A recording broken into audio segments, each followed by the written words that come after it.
تاريخنا زجمر جاوت بهالقوال نارئنا كوينو ناربعة عامتات ملو كترسعو زي قالت ودي أو قدم قصا قيمو تعزبو فيسكول كلات فولتو زنبرا شوان حجي عبيين قول ما سانسب كم زغانة تردا جاب أون كم إلا دفيرا نابو كتصقع كوان تفتنت شوان جن زور إلو كاي رأيان نابدحريت زور كتب الكلاون حانتي صغراز تستخاخل قال إنها قويت مسيا نشوان كتحقفو ترئي زي تراخبولو بوزم 4 عامتات ون شوان مسكال قال ركب كم زجمرن ترئي لبا أمنا يسبر كاب 4 عامات اندهريت كنملس كلنا حاجة بزح سب زي الزراربن بطعمي صبقون شوان الزوحة ودي جاونا بتمهارلو بيت مرتو أتو أبو كمز أتوون كلن أوالد عينين طلق ناولالو بفقر انت متالوكا جاوكن من قلبك سحبايك ألن جاوت يا ولاد يا بس أنا النتيا زانتهم حجي مسحاتن أبد خنات سلقت تنبر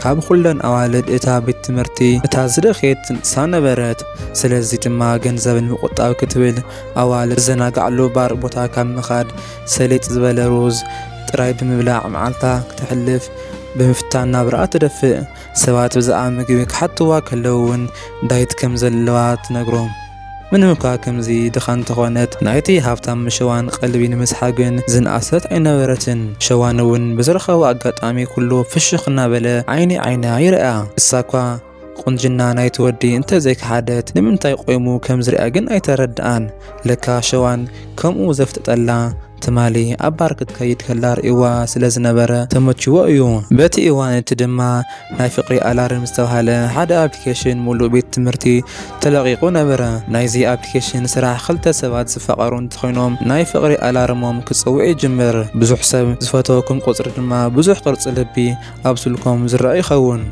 እታ መዓልትቲኣ ካብ ቤት ምርቱ ኣዋልድ ኩለን ቆንጆ ዝኾነት ጁሜዝ ተባሃለት ቆልዓ ንሸዋን ቆይማ ትጽበይ ከላ ናይ ፍቕሪ ኣላርማ ሓሲባ ተብርሆ ናብኣ ብዝተጸጋዕ ቁጽሪ ድማ ናይ ፍቕሪ ኣላርማ ክጽውዕ ይጅምር ካልኦት ኣዋልድ እውን ነዚ ብጉጉት እናተጸብያ ከለዋ ሸዋን ዞር ካከበለ ብጥቃ ሕልፍ በዚ ዝተገረመት ጁሜ ዞር ክትብል ከላ ለካ ንሳ ናይ ፍቕሪ ኣላርማ ክጽውዕ ዝገበሮ ሓጺርን ቀጢንን ዝነበረ ዴጁ ዝባል ሓደ ወዲ ነበረ ጁሜ እናሓዘነት ከመይ ከምዚ ዓይነት ወዲ ንዓኣ ክፈትዋ ከም ዝኾነ ኣመና እናሓፈረት ናብ ሽንቲ ቤት ብምኻድ ትሕባእ ምንብ እንተተሓበአት ግን ዴጁ ኣብኡ ቆይሙ ይጽበያ ከም ዘሎ ብናይ ፍቕሪ ኣላርማ ትፈልጥ ቁሩብ ጸኒሑ እውን ዴጁ ንጁሜ ሓደ ስጦታ ክባ ከም ዝደሊ ብምንጋር ትወፅእ ቴክስት ይልኸላ እሳ ግን ብፍጹም ንዑ ክትሪኦ ከም ዘይትደልን ክኸድላ ከም እትደልን ክትነግሮ ጁሜ ዘይፈለጠቶ ሓቂ ግን ናይ ፍቕሪ ኣላርም ኣፕሊኬሽን ዝፈጠሮ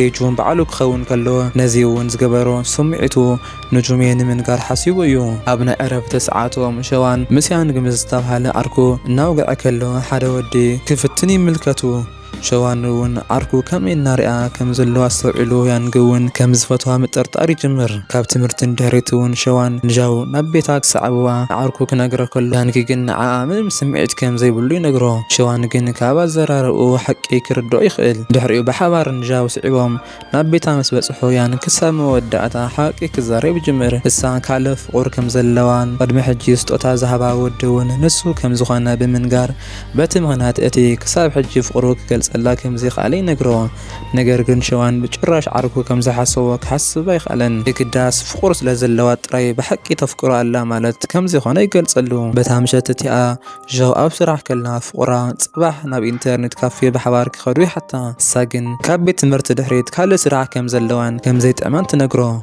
نسجن زلاتو كونتات كم مردا كل نجار حديقة مسؤول كتخيل يجنقا أبنجو تمرتي كم سود شوان كم وترنا بكزون ناخد كله أمنجدي أقارص وأمنجدي كوفي بال مستقمة أدمة نيجاوتيا فقور النادليا كم زنابري ملكات صنيحون شوان نجاوتيا حبيو نبوتا حزوا يخيد مو حدا زكرم نجر يبلا بتعمي تجنقا كتكيد كتبل شوان إذا حزونا بي كم تكيد خمزغاني حتى جاود ما مليسا نابسر حنا خدت كم زلان ከምኡ ዝመስሉ ሃብታማት ሰባት ከማ ዝመስሉ ድኻታት ሰባት ፀገም ብፍጹም ክርድኡ ከም ዘይኽእሉ ትነግሮ። ሸዋን እውን ሓዘነ ንሱ ምንም እኳ ናይ ሃብታም ስድራ ወዲ እንተኾነ ወለዲ ግን ከም ዘይፈትዎም ይነግራ። እሳ እውን ብምላሽ ጭራሽ ወለዲ ከም ዘይብላን ስራሕ እውን ሰርሖ በዚ ምክንያት እዚ ከም ዝኾነ ትነግሮ። ኣብ ማእኸል ክልቲኦም ጸጥ ኢሎም ኣብ ዘለወሉ ካብይ መፅእ ዘይተባሃለ ሸዋን ክስዕማ ከም ዝደሊ ብምግላጽ ኢዱ ናብ ገጻ ከጽግዕ ከሎ ዣው ብሓደ ኮይኖም ፍቑራን ተዳኣርእዎ ከም ዝሃርሞ ተጠንቅቆ። ንሱ ግን ምንም ከይገደሶ ይሃርመኒ ብምባል ንዣው ናብ ርእሱ ብምስሓቅ ግጥም ኣቢሉ ይስዕማ። በታ ምሸት እቲኣ ዣው ናብ ስርሓ ክትከይድ ከላ ሓቱና ተናዲዳ እናተጸበየታ ገና ከም ዝኣተወት ብድንጉያ ዱካን ብዙሕ ገንዘብ ከም ዘጥፍአ ብቁጣዕ ትነግራ። ዣው ብቁልጡፍ ፍቅረት እናሓተተት ነዚ ንምትካእ ቀዳምን ሰንበትን ክትሰርሕ እንተነገረታ እኳ ሓቱና ግን ቁጣ ከይዛሓለ እትና ኣዲኣ ዝሞተትሉ ዕዳ እናርአየት ዝያዳ ናይ ጥፋእተኝነት ስምዒት ከም ዝሰምዓት ትገብራ። በቲ ካሊእ ወገን ሸዋን ናብ ገዛ ክኣቱ ከሎ ያንግ ይረኽቦ። ንሱ ድማ ናይቲ ገዛ ሰራሕተኛ ወዲ ክኸውን ከሎ ካብ ህፃንነቶም ጀሚሮም ከማዕርጉ ኮይኖም እዮም ኣዕብዮም። ነገር ግን ሎሚ ሸዋን ያንግ ዝፈትዋ ጓል ብምስሓቦ ቁሩብ ክርክር ተፈጢሩ። ነዚ ከነገሮ ከሎ ያንግ ምንም ከይበለ ተስኡ ይኸድ። ኣብ ንጎሆ ቤት ትምህርቲ ዣውን ሸዋን ከይትረኽቦ ተሓቢኣ ክትሓልፍ ክትሓስብ ከላ ሸዋን ይረኽባ እሞ ናይ ስልኪ ቁፅራ ሓታ።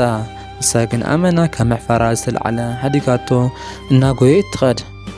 ሓደ ክፍሊ ከም ዝወድኡ ድማ ብሃንደበት ናይ ዣውትያ ፍቑር ሸዋን ናብ ዘለዎ ክፍሊ ብምእታው ሸዋን ፍቑሩ ክስዕማ ከሎ ዘርኢ ፎቶ ኢንተርኔት ልዕሊ ምልቃቑ የርእዮ። ብንዴት ዝነደደ ናይ ዣውትያ ፍቑር ምንም ግዜ ከይጥፍአ ንሸዋን ካርሞ ይጅምር። ያንግ እውን ነዚ ምስ ሰምዐ ዓርኩ ንምሕጋዝ እናጎየ ናብቲ ክፍሊ ይበፅሕ። ኣብኡ ክበፅሕ ከሎ ድማ ሸዋን ኣብ ዘጥፍኦ ጥፍኣት እዚ ከም ዝግብኦ ኣሚንዎ እናተሃርመ ይረኽቦ። ያንግ እውን ጣልቃ ኣትዩ ክሕግዞ ሸዋን ኣብ ማእኸል ከይኣቱ ይከላኸል። ዓርኩ ግን ከምዚ ክጭፍለቕ ክሪኦ ስለዘይከኣለ ጣልቃ ኣትዩ ንክልቲኦም ይሃርሞም። ክልቲኦም ዝተሃርመ እውን ሸዋን ንዓርኩ ዣውትያ ንሱ እውን ከም ዝፈትዋ ክሓቶ ከሎ ያንግ ግን ሕጂ እውን ስምዒቱ ይሓብእ። ሸዋን ግን እቲ ሓቂ ይፈልጥ ነበረ። በዚ ክሓገዘቶ ዣው ፍቑራ ነቶም ሸዋን ክሃርሞም ከሎ ዘርኢ ቪድዮ ከም ዝበፅሓ ናብ ፍቑራ ትኸይድ። ኣብኡ ምስ በፅሐት ድማ ናይ ፍቕሪ ኣላርም ኣውፅኣ ኣብ ቅድሚ ገጹ ትቆምበት እዋን እቲ ድማ ናይ ፍቕሪ ኣላርም ንዓኣ ክፀውዕ ኣይከኣለን። ምንም እኳ ፍቑራ ዘፍቅራ ይምሰል እምበር ካብ ዕርክነት ዝሓለፈ ስምዒት ግን ከም ዘይብሉ ትርዳእ። ኣብ ንግኡ ብዝተለቐቐ ፎቶ ምክንያት ሙሉእ ቤት ትምህርቲ ብዛዕባ ዣውትያ ብዛዕባ ሸዋን ብምዝራብ ይርከቡ። በዚ ምክንያት ድማ ናይ ሓቱና ኣጓል ዝኾነት ጁሜ እውን ብምሕራቕ ስልካ ካብ ኢዳ መንጢላ ትሰብራ። ቀፂላ እውን ንሳ ጥራይ ንሸዋን ከም እትበቅዕ ከም ዝኾነትን ዣው ግን ብፍጹም ንዕኡ ክትምጥን ከም ዘይትኽእል ብምንጋር ክትሃርማ ትፍትን። ነገሩ ከይተባእሰ ግን መምህር ይረኽበን እሞ ንክልቲአን ይተዓርቐን። ናብ ክፍላ ክትኣቱ ከላ ሙሉእ ክፍሊ ንዓኣ እናሓመ ካብ ምዃኑ ድማ ናይ በዓል ዓርካ እውን ሙድ ትሕዘላ። ኩሎም እናሓሰቡ ዝነበሩ ዣው ኮነ ኢላ ንሸዋን ከም ዘፍቀረቶ ነበረ። ኣብዚ ኩሉ ማእኸል ድማ ሸዋን ይመጽ እሞ ኩሎም እናረኣዩ ኢዳ ሒዙ ናብ ወፃኢ ይወፅእ። ኣብ ደገ እውን ዣው እዚ ፎቶ ዘርግሖ ንሱ ከም ዝኾነ ክትሓቶ ከላ ኣመና ክሓዝን ይጅምር። ኣብኡ ከም ዝቆሙ ናይ ፍቕሪ ኣላርማ ብምውፃእ ተሪኦ ከላ ሕጂ እውን ምንም ክፅውዕ ኣይከኣለን። እዚ ክትርኢ ከላ ሸዋን ከም ዘይፈትዋ ምናልባት እውን ክፃወተላ ሓሲቡ ከም ዝኾነ ብምጥርጣር ክትከይር ትጅምር። ሸዋን ግን ኢዳ ይሕዙ ናይ ፍቕሪ ኣላርም ኣፕሊኬሽን ገና ከም ዘይወረዶ ብምንጋር ማንም ናብ ዘይብሉ ሰብ ቦታ ወሲዱ ከም ዝፈትዋ ይርያ። እዚ ዝረኣየ ያንግ ብሓቂ ከም ዝፈትዋ ክርኢ ከሎ እናኸፍኦ ናብ ደገ ይወፅእ። ልቡ ከም ዝተሰብረ ዝፈለጠ ሸዋን እውን ስዒቡ ብምኻድ እንተደኣ እኳ ሕጂ ስምዒቱ ውሕጥ እናገበረ ንዓርኩ እንኳዕ ደስ በለካ ይብሎ። ኣብ ናይ ምሳሕ ሰዓት እውን ሸዋን ንጁሜ ስልኩ ከም ዝሃባ ክትርኢ ከላ ከም ዝፈትዋ ብምሕሳብ ገና ኮሪዓ ከይወደት ናዣውትያ ስልኪ ደልዩ ከም ዝኾነ ይነግራ። በዚ ምክንያት እዚ ጁሜ ኣመናት እናድድ። ብምቕጻል እውን ሸዋን ዣው ከዘራረባ ክፍትን ከሎ ከም ቀደማ ክስዕማ ስለ ዝመሰላ ናብ ድሕሪት እናጎየት ትኸይድ። በታ ምሸት እቲኣ እውን ዣው ኣብ ትሰርሓሉ ቦታ ንሸዋን ትሪኦ። ሸዋን ለካ ኣመና ስለ ዝናፍቐቶ ምክንያት ደልዩ ነበረ ናብ እትሰርሓሉ ቦታ ዝመፀ። ምስኡ ዘሎ ሰብኣይ እውን ከም ዝኾነ ኣሰናዳኢ ንዣው ክእዛ ክፍትን ከሎ ሸዋን ብንዴት የውፅእ እሞ ባዕሉ ከምፅኦ ይዝዞ። ስርሓ ወዲኣ ክትወፅእ ክትብል ከላ ሸዋን ደገ ኮይኑ ይፅበያ ከም ዘሎ ትርዳእ። ንሱ እውን እናሰዓበ ከፋንያ ከሎ ቆይሞ ብናይ ፍቕሪ ኣላርሙ ከም ዝፈትዋ ከሪኡ ክፍትን ከሎ ንሳ ግን ኣላርማ ከም ዘይብርህት ሪኡ ክሓዝን ይጅምር። ድሕሪ ቁሩብ ጸኒሐት ድማ ናይ ፍቕሪ ኣላርማ ንክትውልዖ ይእምና እሞ ክልቲኦም ከም ዝፈቐሩ ክርኢ ከሎ ሸዋን ብሓጎስ ፍሽኽቱ ክቆጻጸር ይስእኖ። ብሕቡእ እትፈትዎ ሰብ ክፈትወኩም ከሎ ከመይ ደስ ከም ዝብል ስምዒት ከም ዘለዎ ኩላትኩም ትፈልጡ ኢኹም። ካብዚ ፍጻመ እዚ ድማ ፍቑራት ምዃኖም ርጉጽ ይኸውን። ፍቑራት ከም ዝኾኑ ሸዋን ብፍቕሪ ክሞተላ ይብለላ። ኣብ ክፍሊ ድሕሪ ኢዳ ብምሓዝ ፍቕሪ ይገልጸላ። እናተጓዓዙ ከለዉ ድማ ዣው ብዛዕባ ሓደ እትፈትዎ ፍሉጥ ሰብ ክትዛረብ ከላ ቅንኢ ይስምዖ እሞ ጠጠው ኢሉ ካብ ዝርያ ድሕሪት ካብኡ ወጻኢ ካልእ ማንም ሰብ ከይተሓስብ ይነግራ እሞ ፍሽኽ እናበለ ይሓቑፋ። ኣብ ንግሆ እውን ሸዋን ፍቕሩ ንምርኣይ ብንግኡ ክመጽእ ከሎ ያንግ ድማ ብሳይከሉ ናብ ትምህርቲ እናመጸ ከሎ ዣው ከም ዝርያ ካብ ሳይክሉ ይወድቕ። ቆስሉ እኳ ከይሓወየ ተስዩ ናይ ፍቕሪ ኣላርሙ ክርኢ ከሎ ምንም ብዘይምርኣዩ ኣመና ይሓዝን። ዣው እውን ኣብ ቤት ትምህርቲ ውሽጢ እናኻደት ከላ ናይ ፍቕሪ ኣላርም ክጽውዕ ከሎ ፍቕራ መጺኡ ከም ዝኾነ ፍሽኽ እናበለት ክትደሊ ከላ ንዕኡ ዘይኮነ ስንያንግ ቆስሉ እናጠቕለለት ረኽቦ። እዚ ክትርኢ ከላ እናደንገጸት ናይ ፍቕሪ ኣላርማ ዝጸውዐ ብናይ ያንግ ምክንያት ከም ዝኾነ ትርዳእ። በቲ ቅጽበት እዋን ድማ ሸዋን እናመጸ ከም ዝኾነ ክትርኢ ከላ ኢዳ ስሒቡ የእትዋ እሞ ካብ መጋረጃ ብድሕሪት ይገብራ። ዣው እውን ኣብኡ ተሓቢኣ ከላ ልባ ያንግ ከም ዝፈትዋና ምስ ዓርኩ ንኸይጸላእ ኢሉ ሱቕ ከም ዝበለ ትርዳእ። በዚ ምክንያት ድማ ያንግ ናይ ፍቕሪ ኣላርም ኣፕሊኬሽን ካብ ስልኩ የጥፍኦ እሞ ንዣው ዘሎ ስምዒት ውሕጥ ኣቢሉ ይሓድግዋ። ኣብ ንግሆ እውን ዣው ናብ ክፍላ ተኣቱ ከላ መምህር ናይ ምግቢ ገዛ ካርዲ ሂባ እሞ ካብ ሕጂ እንድሕሪት ናብ ቤት ትምህርቱ ካፍቴራ ክትጥቀም ከም ትኽእል ይነግራ። ናብ ካፍቴርያ ክትከይድ ከላ ድማ ጁሜ ብቕኒ ክትሪኣ ከላ ናይ ቀደም ዓርካ ድማ ዘይርኣያታ ክትኸውን። በዚ ምክንያት ድማ ዣው ኸይዳ ንበይና ክትቕመጥ ከላ ሸዋን ንበይና ምዃና ርእዩ ከም ዝኾነ ሰናይ ፍቑር መጺኡ ጥቓ ካብ ምቕማጥ ሓሊፉ ናቱ ምግቢ ድማ ንክትበልዖ ይህባ። ካብ ትምህርቲ እንድሕሪት ናብ ቤታ ክትምለስ ከላ ድማ ንምሳሕ ዝኸፈለላ ሸዋን ከም ዝኾነ ካብ ሓቱና ትርዳእ እሞ እኹሉ ከም ዘይኮነት ስለ ዝተሰምዓ ኣመና እናሓዘነት ትወፅእ። ሸዋን እውን ፍቕሩ ከምዚ ዓይነት ነገር ከም ዝረኸበት ምስ ሰምዐ ብጣዕሚ እናሓረቐ ነዚ ወረዚ ዘርግሐት ጁሜ ደልያ ከም ዝረኸባ ድማ ንምንታይ ነዚ ከም ዝገበረት ክሓታ ከሎ ንዕኡ ጽቡቕ ነገር ከም እትምነየሉ ብምግላጽ ከም እትፈትዎ ኣብኡ ትነግሮ።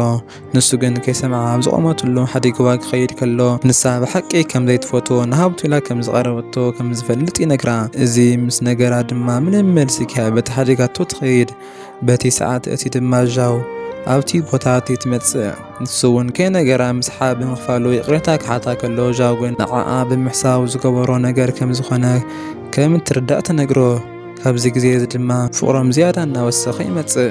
በታ መዓልቲ እቲኣ ምሸት ዣው ናብ ገዛ ክትምለስ ከላ ጁሜ ሸዋን ልዕሊ ውዲት ክትሰርሕ ከም ዝነበረት ርእያ ስልካ ትምንጥላ። ጁሜ ብሕርቃን ክትለዓል ርእያ ንባእሲ ከም ዝተረለወት ሓቱና ትመጽእ እሞ ንጁሜ ካብ ምቁጣዕ ጥፍኣቱ ኣብ ልዕሊ ዣው ብምልኻኽ ካብ ገዛ ተውፅኣ።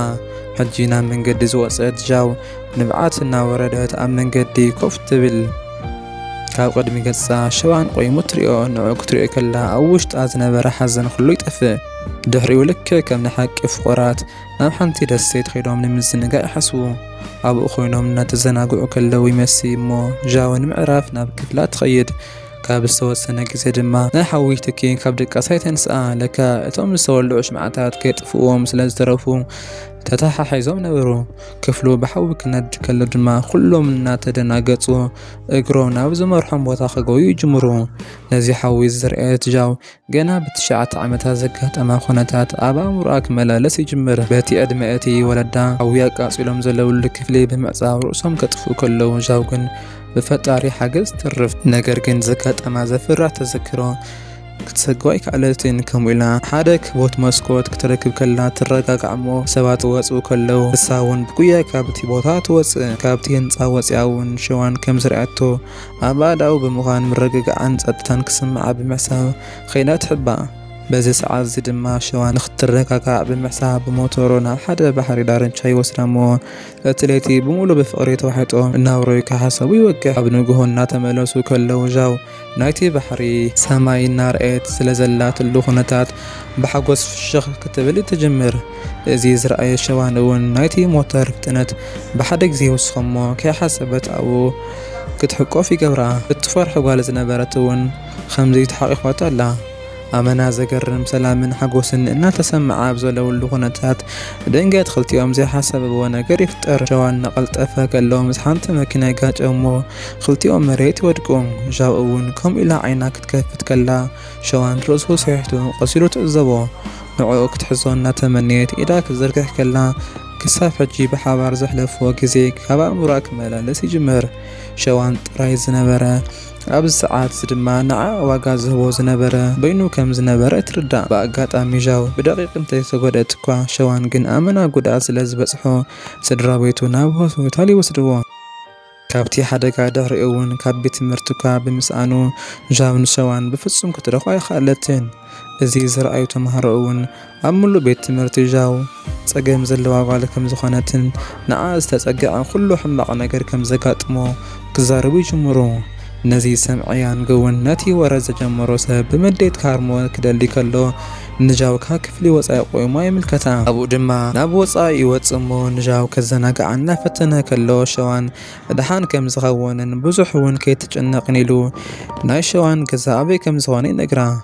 ዣው እውን ክትሪኦ ስለ ዘደልየት በብመዓልቱ ምሸት ካብ ገዙ ወፃኢ ቆይማ ትፅበዮ። ኣብዚ ጥራይ ዘይኮነስ ካልእ ግዜ ዝራኸብሉ ቦታ እናኸደት እንተፀበየትካ ክትረኽቦ ኮነ እንተይክስ ምንም መልሲ ክትረክብ ኣይከኣለትን። በዚ ዝሓዘነትሉ ግዜ ናይ ፍቕሪ ኣላርም ዝሰርሐላ ዴጆ ይረኽባ። ንሳ እውን ከምኣ ክስምዖ ስለ ዘይደለየ ናይ ፍቕሪ ኣላርማ እውን ከይፀውዕ ዝገበረላ ናይ ፍቕሪ ምክልኻል ይህባ። በታ ምሸት እቲኣ ያንክ ንሸዋን ገዛ ውሽጢ ሓቢኡ ክእትዎ ክደሊ ከሎ ናይ ሸዋን ስድራ ቤት ከይተሓሰበ ይመፁ እሞ ሓሳቦም የበላሽዎ። ነዚ ምስ ሰምዑ ክልቲኦም ካብ ሓንቲ መኪና ድሕሪት ይሕብኡ። ሓቢኦም ከለዉ ድማ ናይ ሸዋን ኣቦ ንወዱ ናብ ወፃኢ ክሰደው ከም ዝኾነ ክዛረብ ይሰምዑ። ዣው እውን እዚ ዝሰምዐ ልዑል ዝኾነ ናይ ሓዘን ስምዒት ይስምዓ።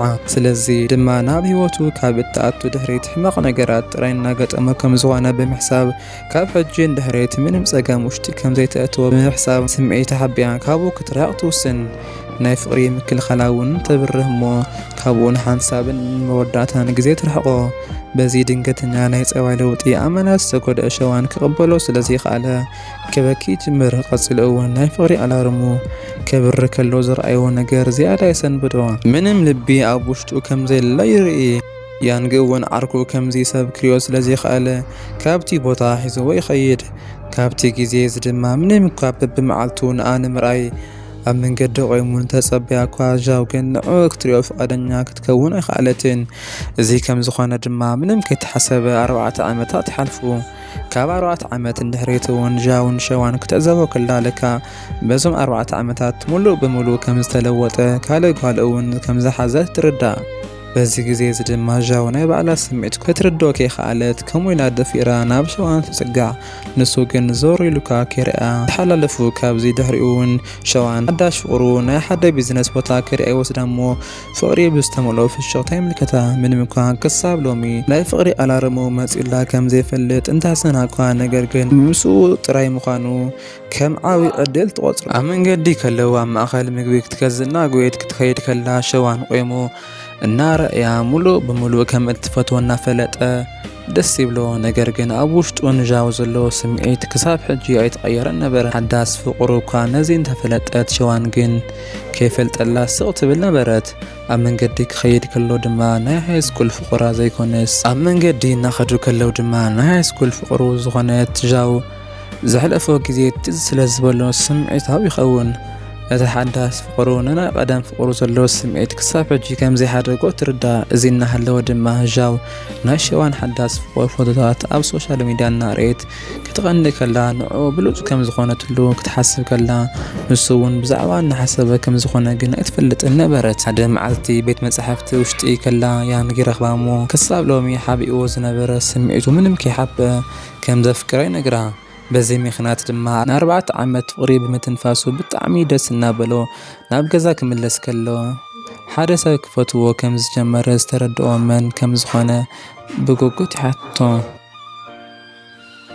ካብ ቁሩብ ግዜ ድማ ዣውያን ዘቕረበትሉ ናይ ፍቕሪ ሕቶ ትቕበሎ እሞ ብሓባር ግዜ ክሕልፉ ይጅምሩ። ሓደ መዓልቲ ናብ ገዛ ክትምለስ ከላ ሸዋን እናተፀበያ ትዕዝቦ። ንሱ እውን ናይ ፍቕሪ ኣላርሙ ኣብሪሁ እናርያ 4 ዓመት እንተሓለፈ እኳ ናይ ሸዋን ኣላርም ክተፀውዖ ዝኽእለት እሳ ጥራይ ከም ዝኾነት ይትነግራ። ሸዋን እውን እሳ ክሳብ ሕጂ ከም እትፈትዎ ርግፀኛ እንተኾነ እኳ ዣው ግን ሕጂ እውን ምስኡ ክትኸውን ከም ዘይትኽእል ትነግሮ እሞ ምኽንያት ስለ ዘይሃበቶ ይቕሬታ ሓቲታ ትኸይድ። ኣብ ንግሆ እውን ትማሊ ብዝገበሮ ኣብ መንጎ ያንገን ሸዋን ራእሲ ይፍጠር እሞ እናተባእሱ ከለዉ ዣው ትመጽእ ምግቢ ናብልዑ ከለዉ ምንም እኳ ናይ ሸዋን ኣደ ነታ ሓዳስ ፍቕሩ እንተበተወታ እኳ ንሱ ግን ዝሓለ ኮይኑ ይቕመጥ። በዚ ኣመና ዝሓዘነት ሻዩ እውን ኣብ ናይ ሸዋን ክፍሊ ኮፍ ኢላ ከላ ናይ 12 ክፍሊ መጽሔት እናርአየት ከላ ናይ ዣውትያ ፎቶ ምስማ ትዕዘብ እሞ እዚኣ ናይ ሸዋን ናይ ሓቂ ፍቕሪ ከም ዝኾነት ትርዳእ። ካብ ቁሩብ ግዜ ድማ ናይ ፍቕሪ ኣላርም ኣፕሊኬሽን ኢቨንት ከም ብሉፃት ፍቑራት ክሳተፉ ይዕደሙ። ኣብኡ ድማ ንዣው ብምርኣዩ ኣመና ዝተገረመ ሸዋን ካብ 4 ዓመት ድሕሪት እውን እንተኾነ ነታ ናይ ፍቕሪ ኣላርም ዘፀውዖ ንሱ ጥራይ ምዃኑ ክርኢ ይኽእል። ሻዩ እውን ንብዓት እናውረደት ዓይኒ ዓይኑ ትዕዘቦ ከላ ያንግ እናጎየ ብምምፃእ ናይ ዣውትያ ናይ ፍቕሪ ኣላርም የፀውዖ። ሕጂ ዣውትያ ኣብ መንጎ ክልተ ሰብ ፍቕሪ ቆይማ ከላ ሸዋን ካብ 4 ዓመት ቅድሚ ሕጂ ናይ ፍቕሪ ምክልኻላ ኣብሪሃ ስምዒታ ከም ዝከሓደት ካብቲ ኣፕሊኬሽን ፈጣሪ ክዘራረቡ ይሰምዕ። በዚ ኣመና ዝሓረቐ ሸዋን ኢዳ ሒዙ ብምኻድ እናጨደሩላ በቲ እዋን እቲ ዝከኣለ ኩሉ ይፍትን ከም ዝነበረ እሳ እውን ፍቕራ ከም ዘይቋረፀ ትምርዱ ይነግራ። ለካስ ሓቂ ነቲ ምክልኻል ተጠቒማ ን4 ዓመት ካብኡ ተፈልያ ምዃና ይርዳእ። እቲ ሓቂ ምስ ፈለጠት መልሲ ንምሃብ ዓይኑ እኳ ክትሪኦ ኣይደፈረትን። ሸዋን ሕጂ እውን መልሲ ደልዩ ናብቲ ናይ ኣፕሊኬሽን ፈጣሪ ብምኻድ እንታይ ከም ዝገበረ ብቁጣ እናሓተቶ ሸዋን ሕጂ እውን ከም እትፈትዎ ስለ ዝፈለጠ ኣብ ክፍላ ውሽጢ ኮፍ ኢላ ከላ ኩሉ ሰብ እናርአየ ናታ ናይ ፍቕሪ ኣላርም ይፀውዖ። እዚ ዝረኣዩ ናይ ክፍላ ተምሃሮ እውን ሓደ ሃብታም ምስ ሓንቲ ድኻ ጓል ፍቕሪ ብምሓዙ ኣመና እናተገረሙ ብስልኮም ቪድዮ ክቐርጹ ይጅምሩ። ካብዚ ኩሉ ዓመታት ድሕሪት እውን እንተኾነ ናይቲ ሰብኣይ ትፈርሖ ዣው ምንም ነገር ከይበለት ቀጢላ ትወፅእ። ነቲ ቪድዮ እዚ ዝዓዘበ ያንግ እውን ብንዴት ናብ ሸዋ ብምኻድ ዝከኣሎ ዓቐን እናሃረሞ ኣመና ርእሰ ፍቱ ከም ዝኾነ ካብ ዣውትያ ክርሕቕ ይጠንቅቖ። ሸዋን ግን ፍቕሩ ተስፋ ከይቆረፀ ሕጂ እውን እንተኾነ ንዣው ክረኽባ ይኸይድ። ከም ዝረኸባ ድማ ይቕሬታ እናሓተታ ሕጂ እውን ከም እተፍቅሮ ከም ዝፈልጥ ይነግራ። ዣውትያ መወዳእታ ብሓባር ዘይቐፀሉሉ ምኽንያት እውን ብናይ ፍቕሪ ኣላርሙ ከም ዝኾነ ንሱ ክጉዳእ ክትሪኦ ስለ ዘይትደልን ምዃና ትነግሮ። በቲ እዋን እቲ እውን ኣይፈትወካን ማለታ ናይ ሓሸት ከም ዝነበረ ወሲኻ ክትዛረብ ከላ ሸዋን ንብዓት ብምፍሳስ ሓዘኑ ይገልጸላ። ሸዋን ንዣው ከም ዝፈትዋ ክዛረብ ብቪድዮ ዝረኣየት ሻዩ ልባ ኣመና ስለ ዝተሰብረ ካብ ከተማ ክትወፅእ ትውስን። ነገር ግን ከይወፀት ቅድሚ ሕጂ ሸዋን ናይ ሓቂ ፍቕሩ ክረክብ ንምሕጋዝ ክትሓስብ እሞ ንዣው ክትረኽባ ክትኸይድ ከላ ከይተሓሰበ ሸዋን ይመጽእ። ከም ዝቐረበ ድማ ናታ ኣላርም ወዲያው የፀውዖ። ነገር ግን ብዙሕ ከይፀንሐ ያንግ እውን ኣብቲ ቦታ ይርከብ። ናቱ ኣላርም እውን እንተኾነ ብናይ ዣውትያ ምኽንያት እናፀውዖ ነበረ። ዣውያን ከም እትፈትዎ ዝተረድአ ሸዋን ልቡ እናተሰብረ ነበረ። ናይ ቀደም መዓልታቱ ብብንዓት ክሓስብ ይጅምር። ከምዚ ክኸውን ክርኢ ከም ዘይከኣለ ያንግ ግን ምንም ዘይተጸበዮ ነገር ይነግሮ። ነዚ ኩሉ ግዜ ናይ ዣውትያ ንዕኡ ክጽውዕ ከም ዘይፈልጥን ናይ ኣፕሊኬሽን ፈጣሪ መፍትሒ ከም ዝሃባን ንዝደለየቶ ሰብ ክጽውዕ ከም እትኽእልን ክሳብ ሕጂ ብልክዕ ከም ዘይፍቀረቶ እትነግሮ። እዚ ምስ ሰምዐ ምንም ከይንገራገረ ናብ ዣው ብምኻድ ድጋሚ ፍቕሪ ይገልጸላ። ነገር ግን ሕጂ ብፍጹም ከም ዘይሃስያ ክብራ እውን ከም ዘይትንክፍ ከም ዝጥንቀቕ ቃልኣተላ። በዚ ግዜ ድማ ዣው ፍቕሩ ተቐበሎ እሞ ከም ናይ ቀደም ግዜ ኢድ ንኢድ ተተሓሒዞም ክጓዓዙ ከለዉ ታሪኽና ኣብዚ የብቅዕ።